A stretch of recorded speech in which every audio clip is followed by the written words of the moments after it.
verdade, foi um presente, né, receber o Grupo Mutarte como esse sujeito objeto da minha pesquisa. De início era uma tese apenas sobre o Grupo de Teatro Mutarte, e aí depois foi, né, ampliando para os demais grupos das décadas de 80 e 90, inclusive também das décadas de 70. Eu pesquisei na UFBA, no PPGAC, no Programa de Pós-Graduação em Artes Cênicas. Quem me presenteou foi o professor Dr. Reginaldo Carvalho. A minha orientadora foi Antônia Pereira Bezerra e com a orientação também do professor Reginaldo Carvalho. Mutação da arte, a arte em evolução, né? É o significado que é realmente quando foi se pensado o nome, foi juntar tudo, a mutação da arte. Assim, porque eu, menino, ainda garoto, fui para o mundo da passarela, né, que se lava fora, Petrolina, Juazeiro e tal. E logo depois fui para a dança, a minha paixão realmente também, a dança. E logo dança e me envolvi com o pessoal do teatro, com todo o movimento. E Mutarte surgiu de um protesto depois de uns grandes eventos que a gente fazia, que foi o Rei dos Reis. E aí o nome Mutarte surgiu de uma opção de uma pessoa que nos indicou depois que a gente já estava com a ideia formada de criar um grupo, porque nós que formamos o Mutarte era um pessoal que não estava mais satisfeito com os grupos que estava, né? Nem eu no meu grupo, nem o Rony no dele, nem a Clara na dela também, no grupo dela.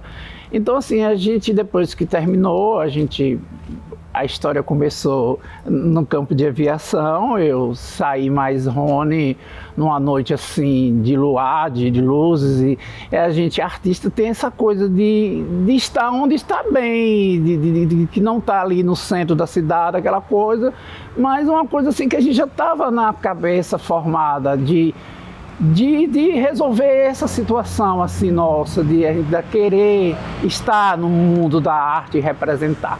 Assentado no asfalto, no campo de aviação, onde o pessoal fumava maconha e namorava. A gente nem foi fumar maconha e namorar, mas fomos falar sobre o grupo Mutarte, que era um grupo. A gente queria formar um grupo. E a ideia na cabeça da gente e ver se o pessoal ia aceitar mesmo. Mas não deu outra. Depois que a gente saiu do campo de aviação, a gente se encontrou com o pessoal logo de imediato e foi todo mundo aceitando. Saí com o Tony, eu digo, Tony, vamos andar, né? E aí fomos pro campo andando, caminhando pro campo de aviação. Eu digo, vamos formar um grupo, eu vou formar um grupo. É o quê? Eu digo, a maioria do pessoal está insatisfeito com a situação que está ocorrendo, né? Porque cada um tinha a sua teoria, né? Cada um tinha a sua maneira de ver. Já eu não sei porque eu sempre fui um cara, a minha mente não é que tenha sido, que seja evoluída, mas eu sempre pensei a mais. Então vamos formar um grupo, vamos. Aí ficou naquela, eu e o Tony sentado olhando para as estrelas, eu digo, oi, Mutarte. Ele disse, Mutarte por quê? Eu digo, a mutação da arte, a mudança, uma transformação, né? E foi onde surgiu o Mutarte, onde eu me tornei diretor do grupo e a equipe. E muitos que eram do Imigração de Ventos, do Sol Nascente, que eram do Mandacaru, se agregaram ao grupo. Aí formamos o grupo. Eu vim passar o São João aqui e os meninos estavam ensaiando não como o Mutarte como um grupo convidado, né, de um espetáculo dirigido por Edmar Dias, que era o Casamento Trocado. E todas as noites eu ia para este ensaio. No dia do espetáculo, que era o dia do desfile das carroças, que era o casamento ia acontecer na praça, a pessoa que ia fazer a personagem da mãe da noiva não apareceu. Por algum problema lá, ele não apareceu. Então a pessoa olhou para mim aqui, inclusive aqui no Centro Cultural, e disse, você topa apresentar? Eu disse sim. E daí eu entrei e quando eu vi eu já era Mutarte. O meu convite foi este. Quem me convidou foi Tony, durante a campanha de Jonas Costa, na década de 90, no início, não sei precisar exatamente a data, que agora me foge a memória. porque eu compunha a equipe de campanha e iria acontecer uma carreata, e nessa carreata teria uma espécie de um caminhão onde seria reproduzido uma equipe de drag queen, que era uma espécie de uma simulação, emulação, enfim, uma inspiração. Era inspirado no filme Priscila, Rainha do Deserto. E nisso aí me chamou, a gente foi atrás dos recursos e foi a partir dali que a gente começou a nossa história dentro do Mutarte, né? A princípio, durante aquela carreata, além de estar ali na produção, a gente fazia um pouquinho da segurança, porque ainda não tinha encenação. O carro só tinha a temática do candidato e luz. Eu controlava a luz e um pouquinho do fluxo de pessoas. Ou quando eles desciam do carro para fazer alguma performance em meio às pessoas. E foi a partir dali que é datado a minha entrada no Mutarte. Meu primeiro contato com os integrantes do Mutarte foi em casa, no terreiro da minha avó Enedina. O meu primeiro contato foi com Jaqueline Muricy e com Adriano. Eles participavam, né, das festas no terreiro da minha avó. E depois conheci artisticamente, né, fazendo apresentações na cidade, antes de eu iniciar também a carreira artística. Então, quando eles lançaram o espetáculo Filho Assassino por Culpa da Mãe, eu fui para a plateia, fui assistir, e no dia seguinte eu fui convidada a estar em cena para substituir a atriz. Foi bem interessante, porque você assistiu o espetáculo num sábado, com uma estreia de um público maravilhoso, né, lotado. O Centro Cultural naquela época cabia 400 pessoas.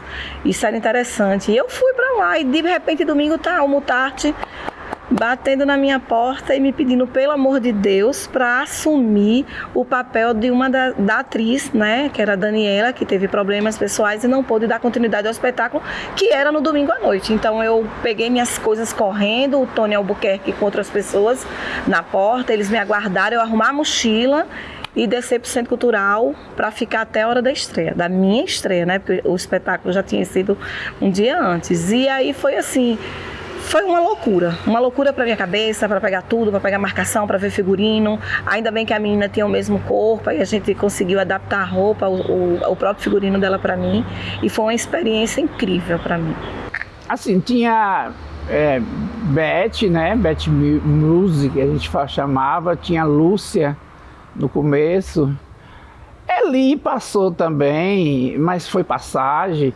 Mas de mulher mesmo que eu me recordo, a gente só tinha duas mulheres, porque a gente sempre teve esse problema no campo da arte, em Bonfim naquele tempo, porque tinha no começo as mulheres, mas depois ficou se dispersando, trabalho, marido, namoro, essa coisa toda. E aí tinha essas. Mas tem a Nalva Guiar, que eu não considerava a Nalva Guiar como convidada, eu já considerava a Nalvinha como atriz. Aquela menina tímida, um pouco medrosa, mas quando foi passando um tempo, ela já estava batendo na gente. Porque na hora de contracenar e coisar a postura nossa que a gente tinha, que ela ficava cabreira, também por fim ela respondia à altura no texto, na história, e a gente tinha que pegar o pique dela. Eu vacilei umas vezes com a Nalvinha, porque ela já tá, eu digo, essa menina já tá, o congote já tá engrossando. Então, era uma menina velha que até hoje, parabéns, que continua na luta, e eu acho que é a mulher que representa Bonfim como atriz, é Nalva Guiar. Paulinho Vasconcelos tinha uma pesquisa em andamento sobre Jaqueline Muricy, serviu de base para poder pesquisar e entrevistar também Jaqueline, inclusive a questão dos corpos dissidentes no semiárido baiano, né, no semiárido aqui na nossa região. Fizemos um trabalho juntos, um artigo, publicamos um artigo juntos à época. Tentamos participar de alguns congressos também, então a pesquisa dialoga com o que Paulinho já vinha pesquisando. Tem um recorte sobre a biografia de Jaqueline Muricy. Cabaré da Debbie Day é uma montagem também coletiva, não só do Mutarte, mas a maioria era Mutarte, né? Então a produção toda quem faz é o Mutarte, os figurinos quem desenha é eu e Nelson, a cenografia quem desenha é eu e Nelson, né? Foi um espetáculo polêmico que aconteceu aqui no Centro Cultural. As únicas apresentações foram aqui no Centro Cultural, porque ele foi muito polêmico e, além de tudo, era um espetáculo muito grande, uma cenografia muito grande, com muitas personagens, e aí tinha dança. Era inspirado nos teatros de revistas, né? O Cabaré da DVD tinha muita dança, tinha stripper, né? E na época, né, o próprio bispo, o senhor bispo, disse que nós éramos um tapa na cara da sociedade, que nós éramos uma afronta para a sociedade bonfinense, que nós dávamos um tapa de luva de pelica na cara das pessoas, trazendo aquele tipo de espetáculo para a sociedade bonfinense. Alegria foi a nossa salvação da questão financeira. Porque todo final de semana a gente tinha um trabalho para fazer, que criança é muito fiel. Se ela gosta, ela gosta. Se ela não gosta, ela não gosta. Então a gente foi criando, e tinha o Adriano que fazia, né, a palhaça, e eu fazia o palhaço. E Loura e Nelson fazia os personagens variados para vir as atrações. Mas no decorrer disso a gente fazia muita brincadeira com criança. Então era desde de espetáculo em rua, em outros lugares, como particular. O final de semana da gente tinha vezes que era muito corrido, porque a gente tinha que dar conta dessas festas de crianças que se encantava. Tinha desde Cuca, Emília, tinha que esses personagens todos. Vamos fazer um casamento trocado. Aí criei, né, cada um com o seu personagem. Na verdade, era um casamento de uma pessoa, de uma família da cidade, que estava em falência, a mãe com o filho, né, e o marido, e o pessoal da roça, uma fazendeira, né, o marido fazendeiro. E aquele tempo antigo, casamento trocado, quer dizer, aquele tempo antigo que era aqueles casamentos que as pessoas não se conheciam, os pais e as mães eram quem formava esse casamento, né? Aí foi onde ocorreu de juntar esse casamento, onde houve um enredo maior da situação, é que a mãe do rapaz da cidade cuidava do menino, e o menino era homossexual, né? E já lá a menina era lésbica. E no enredo, quando foi para casar, o caso do rapaz, que ninguém sabia quem era, na verdade, antes não aceitava ele sem querer, e a mãe pedindo a ele que fosse fazer o casamento, que casasse, porque senão a família é falência, né? E ele se submeteu a casar, né? Só que quando chegou na hora do casamento, na hora que foi para dizer o sim, o pai da menina da roça disse: não aceito. Aí abriu a boca e disse que amava. E na verdade o caso oculto era o pai, que tinha um caso com o menino, que a menina, a outra gritou e todo mundo saiu fugindo. O pastoril do Faceta mesmo, nós íamos, era aniversário do saudoso prefeito Jonas Alves Costas, uma pessoa que foi o pai e padrinho do Mutarte, né? Nós devemos muito isso, essa efervescência dos anos 90, nós devemos a Jonas Costa, né? Então era o aniversário dele, nós queríamos homenageá-lo. Então eu partindo das minhas memórias, na casa de Clara tinha um disco, um vinil do Pastoril do Velho Faceta. Então o Pastoril do Velho Faceta é um homem que puxa os versos, uma mulher que era a esposa dele, no caso, no Pastoril, né, que era a Diana, e as 3 filhas que eram as contras Dianas, que eram quem respondiam. Ele dirava os versos, a Dona Terezinha cantava e as contradianas respondiam os versos das músicas, os refrões das músicas. E aí eu disse, Clara, ainda tem aquele disco? Tem. Aí Clara pega esse disco, a gente ouve, seleciona as músicas e a gente cria tipo a família Trapo, né? Uma família de circo, mambembe, que vem meio que favoseiro, relenteiro, aqueles relenteiros que ficavam na estação. Então a gente cria aquilo ali, se aporta nos lugares e desarrola essas apresentações. Tributos aos orixás também porque por conta justamente de grande maioria do elenco nós sermos das religiões de matriz africana, então era uma forma da gente homenagear também os orixás, né?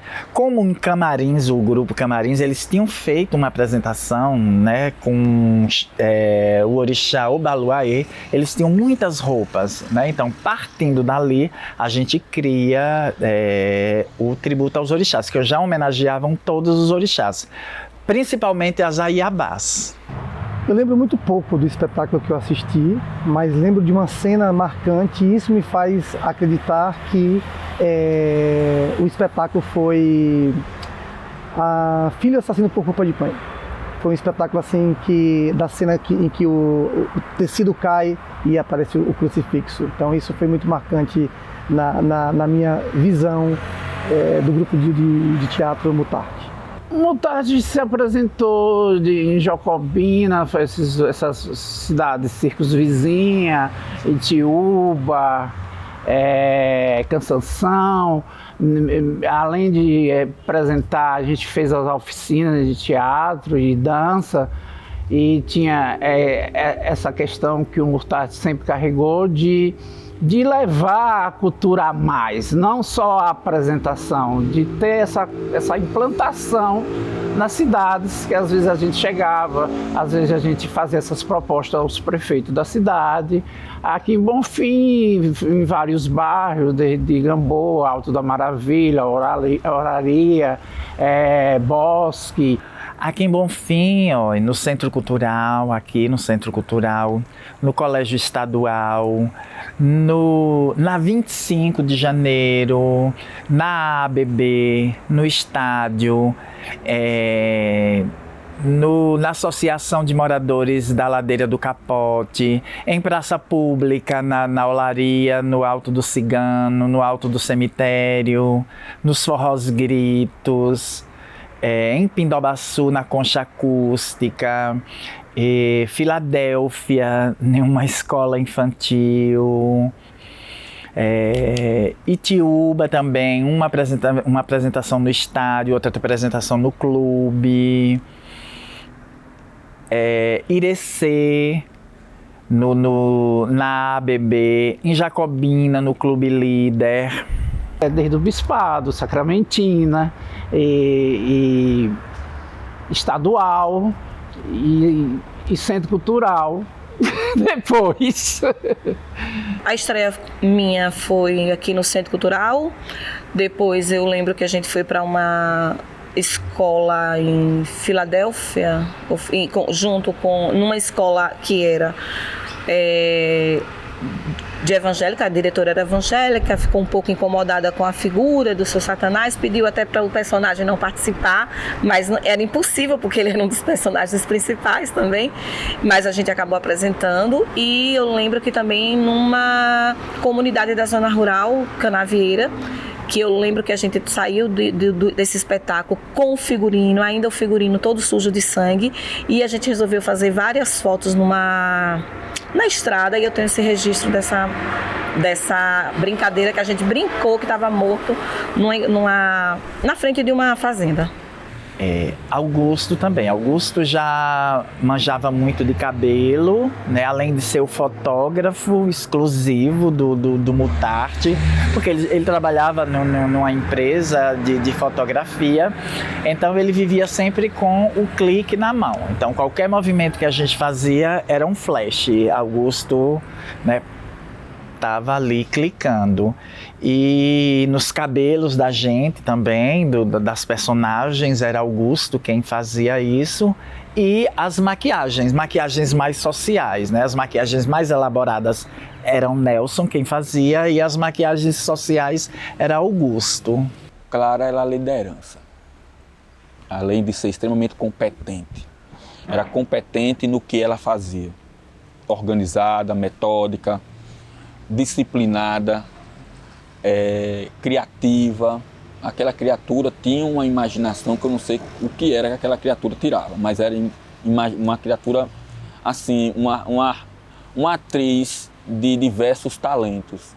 Dançava, cantava, representava. Ela era pra gente a nossa argamassa, era quem dava cola no grupo, era quem sabia administrar os problemas de todo mundo quando convergia ali. Se tinha um problema, estava todo mundo com aquele estava se desentendendo, era ela que chegava, conversando com um, com o outro, vindo outro, juntava tudo, estava novamente o Mutarte.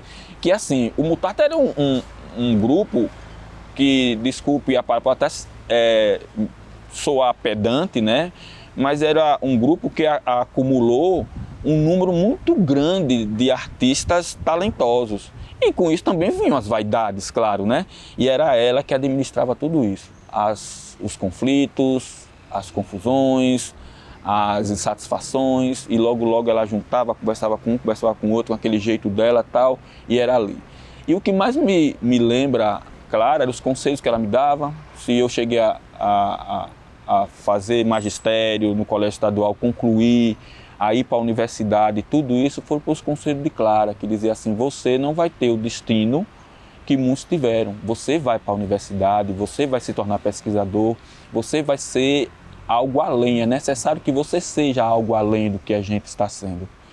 E foi um exemplo para todos nós, é marcante a presença dela, é claro a importância dela no grupo. Nelson era um artista plástico também, desenhava muito bem, pintava.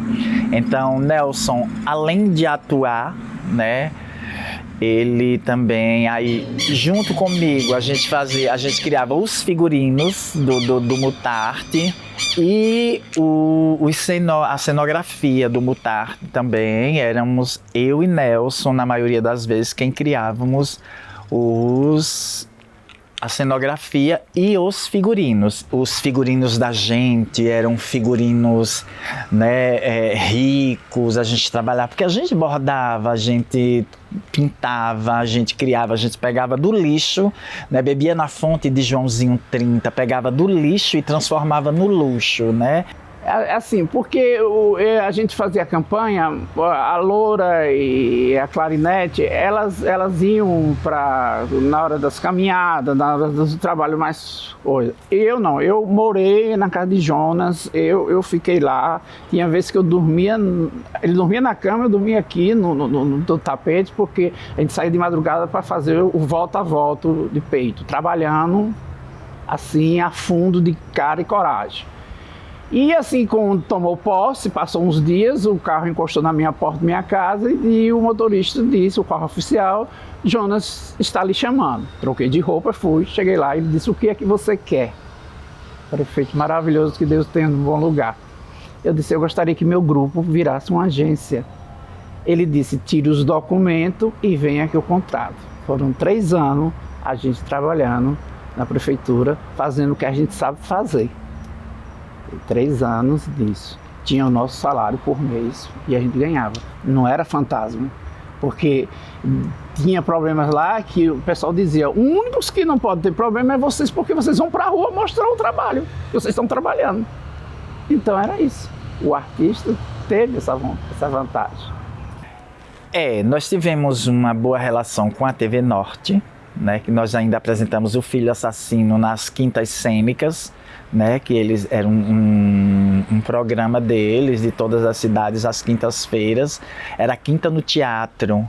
Aí nós também tivemos essa boa relação com eles. Então a gente às vezes mandava também espetáculos e eles divulgavam no Jornal de Meio-Dia, né, hoje BATV, né? E na rádio a nossa madrinha também era a Rádio Caraíba, né? Tito Rocha era uma pessoa da arte, uma pessoa do teatro.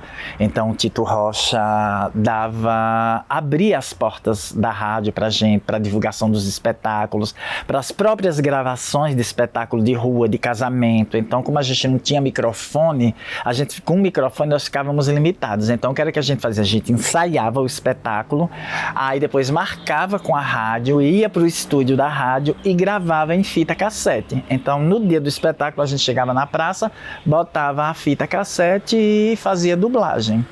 Já com a imprensa escrita, a nossa relação não era muito boa, né?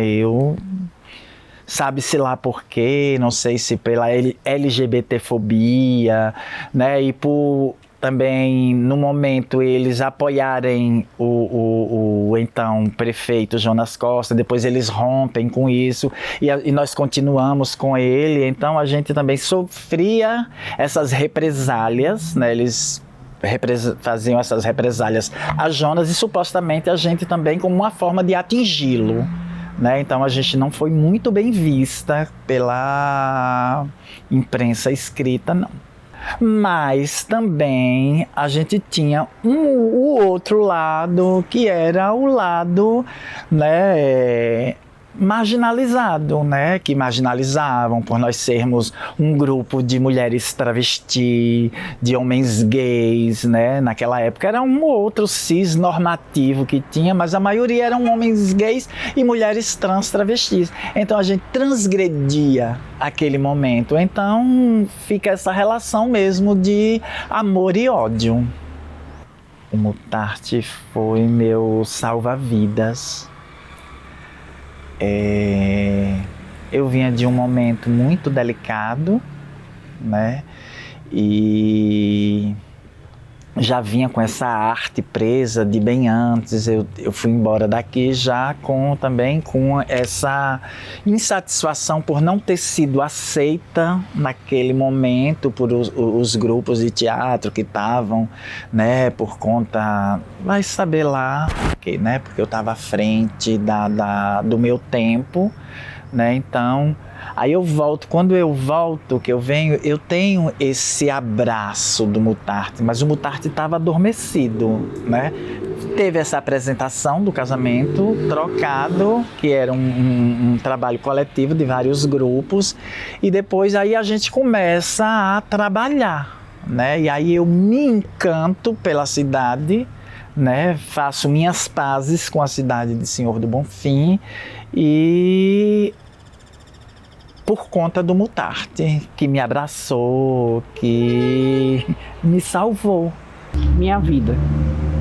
Eu sei que muita coisa foi de base, criança, passarela, essa coisa toda. Mas quando chegou no Mutarte, foi tudo. Me realizei, me chateei, tudo de bom aconteceu e tudo de ruim aconteceu.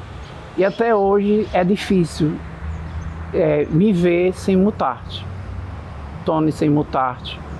Não vejo, faz parte da minha família, da minha vida. Havia a proposta de pesquisar apenas o Mutarte. Com as entrevistas, as pesquisas, eu cheguei à conclusão que existia uma manifestação cultural também anterior à década de 80. Né? Então entrei na década de 70 com alguns grupos, Renovação, GTAB, e aí entro nos anos 80 com Mandacaru, Imigração de Ventos, né? E entro também até chegar no Mutarte. Esses grupos eu defino principalmente o grupo Mutarte como transgressão e subversão no semiárido baiano brasileiro. Tem alguns outros grupos jovens, né, do grupo Jovens de Igreja, ligado à Igreja Católica, principalmente, que aí, inclusive, eu acho interessante porque eles, nas entrevistas, começam a dizer que não faziam teatro, né? Isso é muito importante. Nós temos também outros grupos, como Nós nas Tripas, o Trio de Quatro, que já veio aí da década de 90, anos 2000. O grupo Mutarte estava sempre à frente. Eu costumo dizer que era uma balbúrdia no semiárido baiano. O grupo Mutarte sempre foi muito transgressor, principalmente nas temáticas. trabalhava sexualidade, questão de raça, as religiões de matriz africana, então eram temáticas muito diversificadas. Havia um destaque porque a subversão do grupo de teatro Mutarte partiu desde o símbolo que eles utilizavam, que era uma mulher com seios, com falo, desde quando também eles se travestiam em blocos carnavalescos, nas peças eles se travestiam, então isso já era um ato subversivo. Pode não parecer para o momento atual, porque há uma liberdade maior de expressão, mas à época isso era uma transgressão. As temáticas que eles trabalhavam na concepção cênica, na forma como eles construíam o texto, que não era uma dessacralização do texto, porque trabalhavam mais com o improviso, sem perder a qualidade. Eram corpos estranhos e não adianta a gente romantizar, porque embora eles fossem aceitos no palco do teatro, muitos deles sofriam retaliação no palco da vida, inclusive na sociedade bonfinense.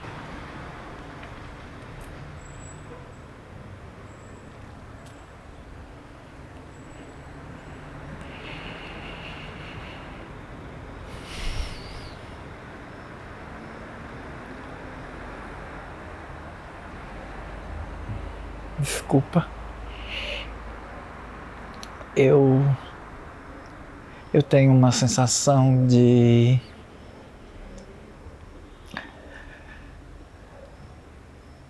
uma ingratidão de Bonfim. Eu ainda estou aqui, né? Eu ainda posso fazer por mim, eu posso.